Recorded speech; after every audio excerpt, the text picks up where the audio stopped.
Taigi, vakarienė baigėsi, dabar atidžiai klausykit manęs. Manau, kad turime pasirinkti zuikių karalienę. Ar šiandien rinksime zuikių karalienę? Mes nepasirinksim, karalienė jau išrinkta. Aš būsiu zuikių karalienė. Taip. Šiandien visas kaimo namas turėtų balsuoti teisingai. Jie turėtų balsuoti už naujus populiarius berniukus. Zupas ir Zakas neturėtų būti populiariausi berniukai mūsų mokykloje, tai yra blogai. Taip, turi būti arba krepšininkai, arba talismanas. Nes varlės gali užimti mūsų vietą. Mes neleisime, kad varlės užimtų mūsų vietą, tai mano mokykla ir mano sodyba. Ką galvojame, kai savo mokyklą įleidome zombius? Na, merginos, manau, laikas pradėti balsuoti.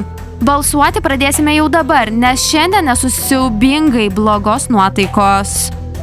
Taigi, merginos, kai vyks tinkamas balsavimas, jūsų juoda nuotaika gali būti palaidota, bus viskas gerai. Tu galvoji teisingai, talismane, tikiuosi, kad šiandien kiekvienas pasirinks teisingai.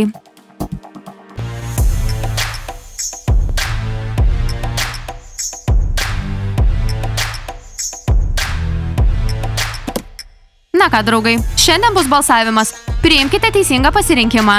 Prieš balsuodami pagalvokite, už ką balsuojate. Priešingu atveju pusė sodybos gyventojų bus išspirti. Nedarykit pakartotinų klaidų, draugai. Girdėjot? Kas čia per nesąmonę? Zuikės, ar negalite susitaikyti su tuo, kad populiarūs vaikinai jau nebėra krepšininkai? Draugai, mes viską pasakėm, išvykstam ir laukiam teisingų balsavimo rezultatų.